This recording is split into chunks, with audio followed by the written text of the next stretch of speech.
With the last Warhammer 2 DLC, The Silence and the Fury, now well after release, and everyone enjoying their favorite new Beastman or Lizardman legendary lord, I figured we would actually get some Warhammer 3 news, but according to Creative Assembly's latest blog, that does not seem to be the case. Hello everybody, this is Havoc, and welcome back to some Total War Warhammer 3 news, or rather some lack thereof. In today's quick little blog post video, we will go over their reasonings behind the Total War Warhammer 3 delayed news, which will look to be into September. And we'll also take a look at some concept art as well as what we can look forward to when that Warhammer 3 news comes. So before we get into this blog post, a quick reminder, if you are already excited enough about Total War Warhammer 3 to pre-order, you can definitely do so via my Nexus game store page, where you will get a 100% valid key where we work directly with developers and publishers to get that to you. With that out of the way, let's dive into the Total War Warhammer 3 blog. So rather than leaving us in silence and fury, fantastic pun, Creative Assembly is going to take a break from Warhammer 3 news over the course of the next month or so. There will be no major trailers, no future reveals, no screenshots or concept art as they prepare for the next phase of communication with us. When they come back, which will be sometime in September, they're going to lift the lid on the mysterious and majestic empire of Grand Cathay. Designed in our long-standing collaboration with Games Workshop, we're almost excited about finally showing it off, as you are about playing it. It's a land of harmony, of great celestial cities and dragons, and one of the most powerful armies in the world. So finally, we will have a 100% confirmation that Grand Cathay is in here, as well as seeing probably a fantastic reveal of the entire faction, which I am actually very, very excited for. And the reason for that big excitement is, with the grand reveal will come information on siege battles, as the incredible power of the old world's largest empire must stand resolute against the tides of chaos.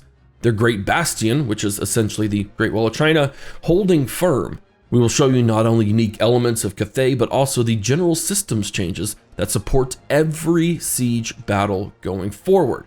As we've hoped and seen in the quick little teaser trailer, siege battles in general are getting an overhaul.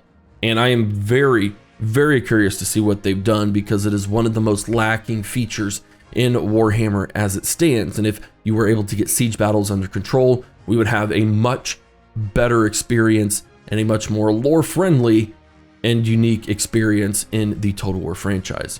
Beyond that though, they will return to the realms of chaos to further introduce the violent antagonists of the Warhammer world. But then, when it comes to ruinous powers, why wait?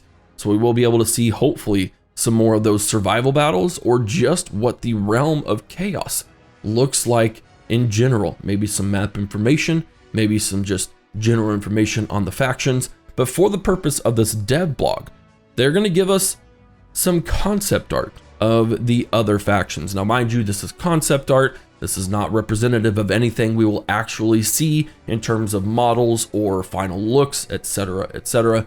But nonetheless, they are rather disgusting and also kind of rather intriguing. So let's get into those. First, we're going to start with our two Slaanesh roster teases, and this is the Exalted Chariot of Slaanesh.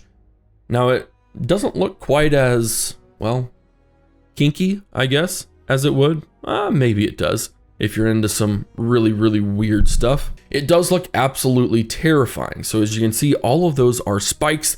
The wheels have blades sticking out of them on the sides, and even the chariot mounts for your mounted units have spikes around them. So the great steeds of destruction that carry the most powerful Slaaneshi demons to war, these blades are a secondary concern to being caught by whatever is riding it. Now, I don't know if these demonettes are what are riding them, but it doesn't look like it. So I'm really intrigued to see what is riding them, and if that mount that we see up there is the full height of a normal person, or if they're sitting, or if they are standing. If so, then that means both the mount and the chariot itself is just huge. So I'll be really intrigued to see what goes on there. But heading down to the demonettes, these are much more toned down than I believe their 8th edition counterparts look like. These are part dancers, part warriors, all demonette. They are unbelievably quick on the battlefield. So we can see that kind of blend of the sensual as well as the demon focus. It is rather mild. Again, this is concept art, so I'll be intrigued to see what they actually look like on the battlefield. And we can see there is a male and female variant, if you want to call them that. I really want to see what the Slaanesh units look like on the battlefield, because they've done a good job reworking them overall, and especially for Age of Sigmar, they've really toned down and made them a little more family friendly, which I feel like Creative Assembly has to do for Warhammer 3 to even remotely keep it in the realm of their current ratings. Blood DLC aside, I'm really curious to see what these all look like when they get revealed, and hopefully they will in September once we get some more information dumps. Moving over to Tzeentch. This dude is a weird man. The Herald of Tzeentch is one of the most basic creatures. They ascended far beyond its normal station with a vast array of magic to back it up. So while it does look short and stocky and this weird little parrot blend of demon and weirdness, it does appear to maybe be a hero, perhaps even a caster hero. I can't imagine we would just have a magic-based unit. He doesn't look like he would come in a unit, he or she, like a group of 16 or a group of 24. So we've got a cool, interesting caster unit here. And again, I know relatively nothing about chaos magic or the lores or anything of that nature. So I imagine he'll be kind of a support unit, and judging by his girth and size, he may not be very fast. So it'll be cool to see how he operates on the battlefield, as well as what mounts he could possibly get to help him move around just a little bit faster. And then next up we have the Soul Grinder of Tzeentch, which we've seen before, I believe, in concept art or otherwise. These are fallen demons of Tzeentch, bound to a machine and sporting incredible long-range firepower.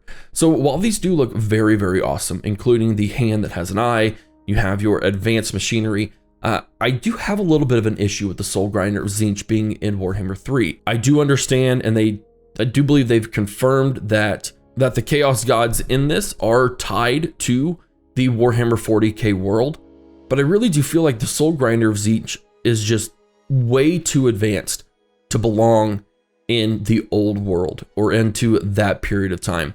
Unless they pull it off well, it's going to be really awkward to see all of these old school medievalish era or even just, demon soul units here, and then to have this hyper advanced hydraulic based unit. Will we be able to shoot out the pistons to help it slow down? Like, the implications of such advanced technology in the world of Warhammer 3 is just a little bit off, unless we have something else amongst other factions that really justifies that super advanced technology. It's a super cool unit, don't get me wrong, and I love it. It looks fantastic, but I just don't feel like it belongs in this particular game.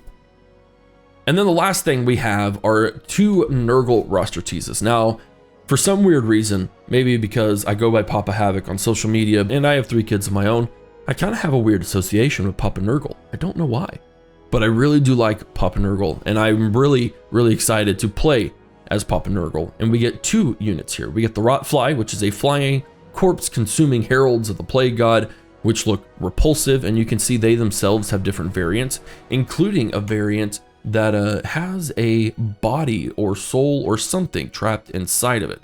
Pretty disgusting, I'm not gonna lie. I wonder what those variants will be, if they'll just be standard or if they actually will be variants, like you have a Rotfly with this or a Rotfly of this, or if those are just like 3 different models within the same unit.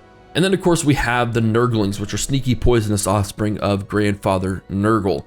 I really love the Nurglings in the Games Workshop, their models that they have now, and I'm really eager to see how they pull this off successfully in Warhammer 3, because they are probably one of my favorite units, despite how absolutely repulsive they are. And as you can see, those have variations as well. So that's all they're going to show us today in regards to the concept art, but they'll see much, much more about these in our usual roster reveals further down the line.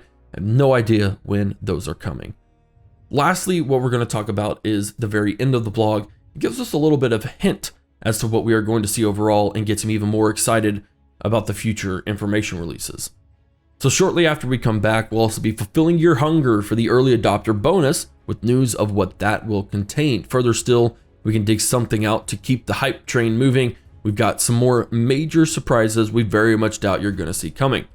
Absolutely no clue what that means, but guess we'll have to see.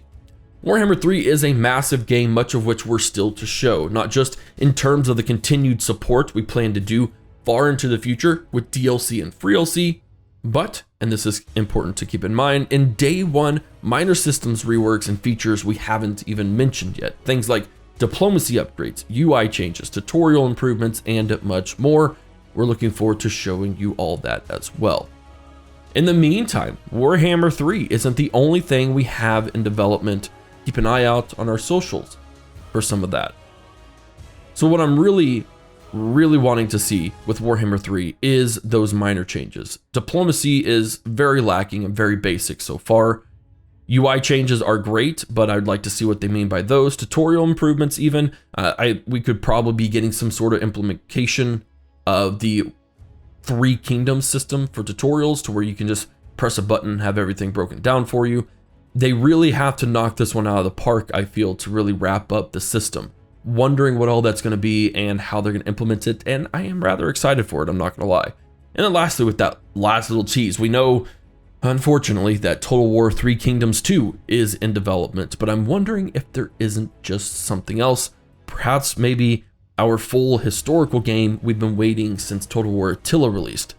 You will be daggum sure I will be covering that as soon as humanely possible if we remotely get any sort of historical title news. And that will be all, guys. So not a terribly crazy amazing post, but there is a lot of things we can glean from it and a lot of information we can gather as well. So I hope that you enjoyed this quick little look into the blog post. It will be a month or more before we get back into Warhammer 3. Thank you so much for watching the video, guys. If you enjoyed it, please be sure to give it a thumbs up, subscribe to the channel, and turn on bell notifications. I don't want to abandon Warhammer 3. We're just gonna have a little bit of a dry spell with news. So be sure to stick around to the channel for more. And then again, if we see any other type of Total War news, I'll be sure to hop on it. Once again, remind you that if you would like to pre-order Total War Warhammer 3 and support this channel, you could do so via the Nexus GG link, where we do work with developers and publishers to get you 100% legitimate keys. And again, it supports the channel. Thank you so much for watching. This is Havoc, and I'll see you all in the next one.